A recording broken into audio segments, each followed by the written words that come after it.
I came home early from overseas to surprise my fiancée, but found her wearing my dress blues to a party with another guy. My deployment to Germany was supposed to last another 3 weeks. I got the call 2 days before our training mission was set to end. My commanding officer, Victor, pulled me aside during a routine equipment check. He had that half smile that usually meant good news.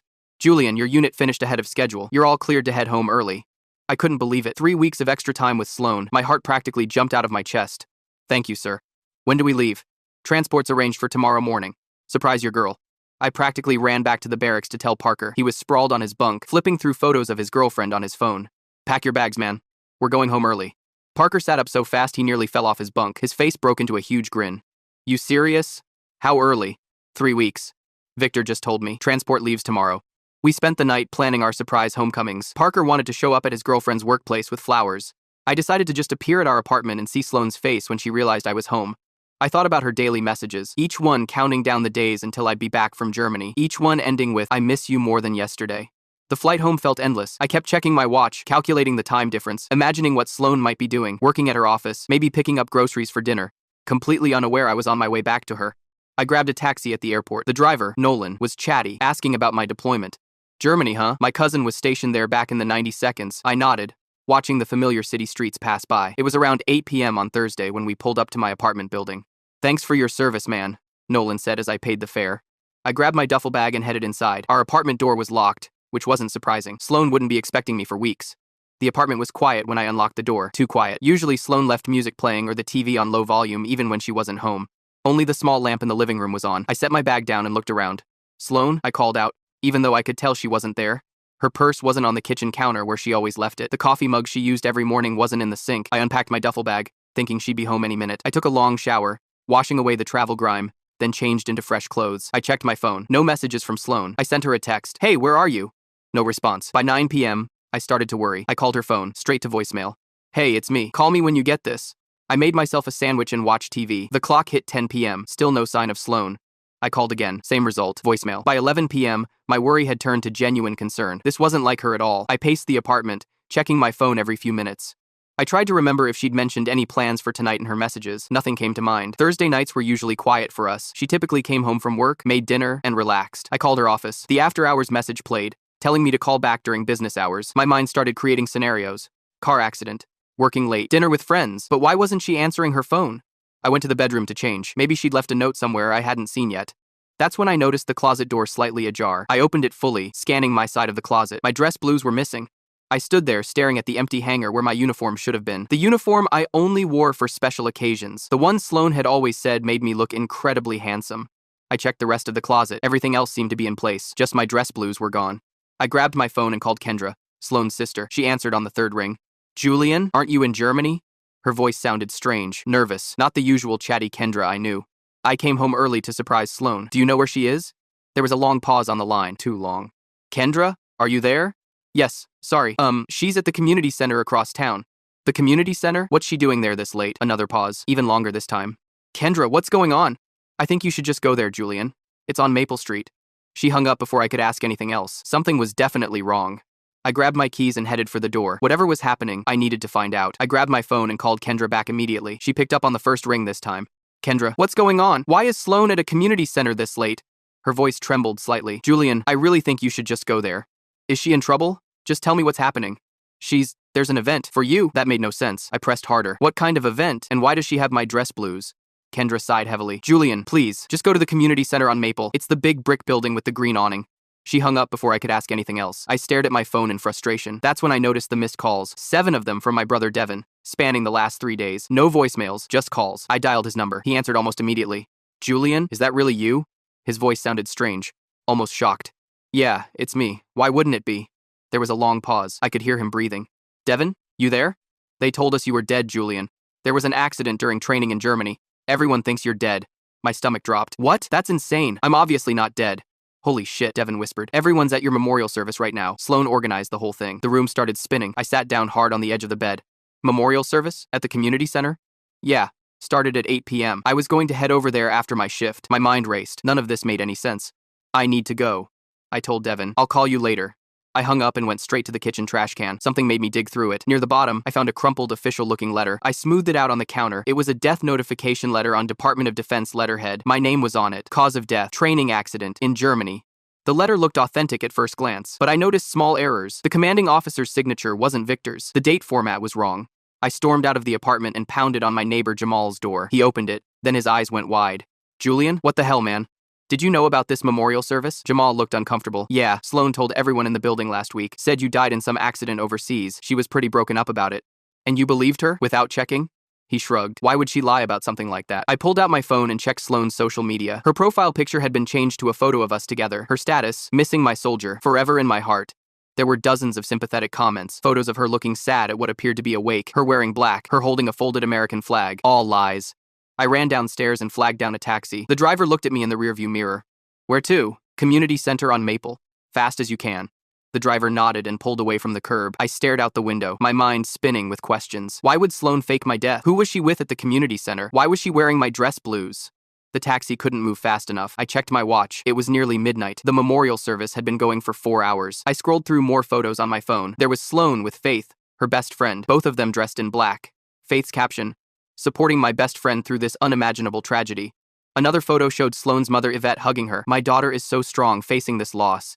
I found a post from 2 weeks ago. Sloan had written, received the worst news of my life today. My heart is shattered. That's when she must have created the fake notification letter. 2 weeks of planning this charade. The taxi pulled up to the community center. Lights still blazed from inside. Cars filled the parking lot. I paid the driver and stepped out. Through the windows, I could see people mingling, drinking. Some were even laughing. My own memorial service. And I was about to crash it. I took a deep breath and walked toward the entrance. My hands shook with anger, but I steadied them. I needed answers. The glass doors loomed ahead. Inside, I could make out a large photo on an easel. My official military portrait in my dress blues. The same dress blues Sloan was now wearing. I could see her across the room, standing next to a tall man with dark hair. She was smiling at him, not looking grief-stricken at all. I pushed open the door and stepped inside. I pushed open the glass doors and stepped into the community center. Every conversation in the room stopped immediately. The clinking of glasses halted. Someone gasped loudly. I stood just inside the entrance, scanning the room. Dozens of people stared back at me with wide eyes and open mouths. Some looked like they'd seen a ghost. Others appeared confused. My eyes locked onto Sloan. She stood near the center of the room in my dress blues uniform. The jacket was too big for her slender frame. The sleeves rolled up slightly. She was holding a glass of champagne and laughing with a tall man in a black suit. Her laugh died when she saw me. The champagne glass froze halfway to her lips. Her face drained of color completely. The tall man beside her noticed her reaction and turned to follow her gaze. When he saw me, he took a deliberate step away from Sloan. His eyes darted between us nervously. I walked forward slowly. The crowd parted like water. No one spoke. No one moved. There was a large easel display near Sloan with my official military portrait on it. Flowers surrounded the photo. A banner above read, "In loving memory." I stopped directly in front of Sloan. She looked like she might faint. "Surprise," I said. My voice came out harder than I expected. Faith, Sloan's best friend, stood nearby holding a champagne flute. It slipped from her fingers and shattered on the floor. The crash echoed through the silent room. "Julian?" Faith whispered. "How is this possible?" Before I could answer, Sloan's mother, Yvette, let out a strangled cry from somewhere to my right. I turned just in time to see her eyes roll back as she collapsed. 2 men rushed to catch her before she hit the floor. The commotion broke the spell of silence. Voices erupted around the room. People pointed. Someone shouted my name. Questions flew from all directions. Is that really him? I thought he died in Germany. What's happening? A middle-aged man in a dark suit approached me cautiously. He had a funeral director's practiced somber expression. "Sir, perhaps we should step outside for a moment," he said quietly. His name tag read, Terrence. I ignored him and turned back to Sloan. "What is this? Why are you wearing my uniform?" Sloan's mouth opened and closed, but no words came out. The tall man beside her placed a protective hand on her shoulder. "I think everyone needs to calm down," he said. His voice was deep and confident. I glared at him. "And you are?" "I'm Andre," he squared his shoulders slightly. "Sloan and I have known each other for years." "He's my ex," Sloan finally managed to say. Her voice was barely audible. "We reconnected a few months ago." The pieces started falling into place. I felt sick to my stomach. "A few months ago, while I was deployed?" She didn't answer. She didn't need to. Her eyes told me everything. I pointed at the death notification letter I'd found in our trash. "Did you forge this? Did you tell everyone I was dead?" The room went silent again. All eyes were on Sloan. "I can explain," she whispered. "Please do," I said. "Explain why you're holding a memorial service for me while I'm standing right here. Explain why you're wearing my dress blues. Explain why everyone thinks I died in Germany." Kendra appeared from the crowd and stepped between us. "Julian, this isn't the place. It seems like the perfect place," I said, "since apparently this whole event is about me." Faith had recovered from her shock and moved closer. "Julian, we all received notification. There was a training accident, we were told." "There was no accident." I cut her off. "My unit finished early. I came home to surprise Sloan." I turned back to Sloan. "Some surprise, huh?" Andre cleared his throat. "I think we should take this conversation somewhere private." "Why? Are you uncomfortable?" I asked him. "Finding out your girlfriend's fiancé isn't actually dead must be awkward for you." Several people gasped. Apparently, Not everyone knew Sloan and I were engaged. 8 months, I said to the room. We were engaged for 8 months before I deployed. Sloan's face crumpled. Tears streamed down her cheeks, smearing her mascara. I'm sorry, she whispered. I didn't know what else to do. You could have broken up with me like a normal person, I said, instead of declaring me dead. Terrence, the funeral director, tried again. Sir, please, this is very distressing for everyone. I looked around the room at all the shocked faces. People I knew, friends, co-workers, all of them had believed I was dead. Did everyone know about this except me? I asked. Kendra touched my arm gently. Julian, no one knew the truth. We all thought you were really gone. I pulled away from her. But you knew something was wrong when I called you earlier. You didn't sound surprised. She looked down at her feet. Sloan told me this afternoon. She was going to tell everyone after the memorial. Tell everyone what? Andre stepped forward. That she was moving on. With me. I stared at him in disbelief, then back at Sloan. You faked my death so you could be with him? It wasn't like that, she insisted, her voice stronger now. I couldn't face telling everyone I was leaving you while you were deployed. It would have made me look terrible. So instead, you made me dead? I couldn't believe what I was hearing. I was going to tell the truth eventually, she said. Say, there was a mistake with the notification. I shook my head in disgust. And my dress blues? Why are you wearing my uniform? She looked down at the jacket, almost as if she'd forgotten she was wearing it. It made it seem more real. I reached out and grabbed the sleeve of my jacket. Take it off, now. Sloan slowly removed my uniform jacket and handed it to me. The room watched in complete silence. I folded it carefully over my arm and turned to leave. I'd heard enough. Julian, wait, Sloan called after me. I stopped but didn't turn around. I'm sorry, she said. I never meant for this to happen. I looked over my shoulder at her. Yes, you did. You planned every detail. I walked out of the community center, leaving my own memorial service behind. The community center lobby emptied quickly. People whispered as they filed out, stealing glances at me like I was some kind of ghost. I stood there holding my dress blues while Sloan sobbed quietly in a corner with Andre hovering nearby. Kendra approached me with her hands raised in surrender. Julian, I need to tell you something. You knew about this? I asked. She nodded. I helped her plan it. The memorial, the story, everything. My stomach twisted with betrayal. Kendra had always been straightforward with me. Why? I demanded. She wanted out, Kendra said simply. She met Andre 3 months after you deployed. They reconnected at a college reunion. Sloan composed herself enough to walk over. Her mascara streaked down her cheeks. It wasn't supposed to be like this, she said. You weren't supposed to come home early. I laughed bitterly. So, this is my fault for surviving? No, she trailed off, looking at the floor. I didn't know how to tell everyone I was leaving you while you were deployed. Faith approached cautiously. She looked genuinely shocked.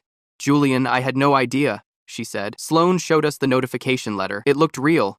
She forged it, I said. Made the whole thing up. Faith turned to Sloan with disgust. You lied about his death? What is wrong with you? Sloan flinched. I panicked. I didn't want to be the villain who abandoned her soldier. So you made me dead instead, I said flatly.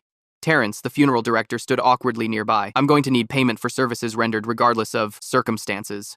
I ignored him and stepped closer to Sloan. How did you get my dress blues? You gave me a key to your storage unit before you left, she admitted. I remembered. I'd trusted her with everything. And the death notification? I asked. How did you make that look official? Andre cleared his throat. My cousin works in administration at Fort Lewis. She helped with the letterhead. I turned to him. You were part of this from the beginning? He at least had the decency to look ashamed. I told her to just break up with you. But that would make her look bad, I said, understanding now. Better to be the grieving fiancé than the cheating one. Sloan nodded miserably. I was going to wait a respectable amount of time, then start dating Andre publicly. I pulled out my phone and called Victor. He answered on the 3rd ring. Julian? Everything okay? Sir, has there been any training accident in our unit? I asked, putting the call on speaker. What? No. Everyone's accounted for. Why? Thanks, sir. I'll explain later. I hung up and stared at Sloan. You didn't think I'd check? I was going to say there was a mistake, she said, that they identified the wrong soldier. Yvette had recovered from her fainting spell and joined us. She looked between me and Sloan with confusion. I don't understand what's happening, she said. Your daughter faked my death so she could be with Andre without looking bad, I explained. Yvette's eyes widened. Sloan Marie Thompson, tell me that's not true. Sloan couldn't meet her mother's gaze. That was answer enough. I carefully folded my dress blues over my arm. I want the rest of my things, tonight. Julian, please, Sloan begged. Can we talk about this privately? There's nothing to talk about, I said. You declared me dead. Consider our engagement buried with me. I turned to leave. Faith stepped forward and touched my arm. I'm so sorry, she said. I had no idea she would do something like this. I nodded. Neither did I. Outside, the night air felt cool against my face. My phone buzzed with a text from Devin. Where are you? Are you okay? I called him and explained everything. He was silent for a long moment. I'll be at your apartment in 20 minutes, he finally said. We'll get your stuff tonight. True to his word, Devin arrived with his truck. We packed everything I owned in under an hour. Sloan didn't return home the entire time. You can stay with me until you figure things out, Devin offered. I nodded gratefully. Thanks. I need to report this tomorrow. Report what? Impersonating a military official is a federal offense, I explained. Forging those documents, faking my death notification, that's serious. Devin whistled low. Damn. She really didn't think this through. She thought I'd never find out, I said. The next morning, I called the military legal office. They took my statement with grave concern. The JAG officer assured me they would investigate. Falsifying military deaths is something we take extremely seriously, she said. I spent the next week rebuilding my life. Credit cards Sloan had canceled, accounts she'd closed, friends who still couldn't believe I was alive. Parker called from Germany when he heard the news. Man, that's the craziest thing I've ever heard, he said. You okay? Getting there, I told him. 2 weeks later, Sloan was formally charged with forgery and impersonating a government official. Andre's cousin faced similar charges. The story made local news. I didn't attend the hearing. I was already back on base, focusing on my next deployment. Victor had been understanding about the whole situation. Some people can't handle military relationships, he said. Better you found out now. He was right. As painful as it was, Sloan had shown me exactly who she was, and I was better off knowing. I received a letter from Sloan a month later. I recognized her handwriting on the envelope. I held it for a long moment, then dropped it in the trash without opening it. Some people weren't worth keeping in your life, even as memories. I had learned that lesson the hard way. I was moving forward, without her, without the lies, and definitely without any more surprises.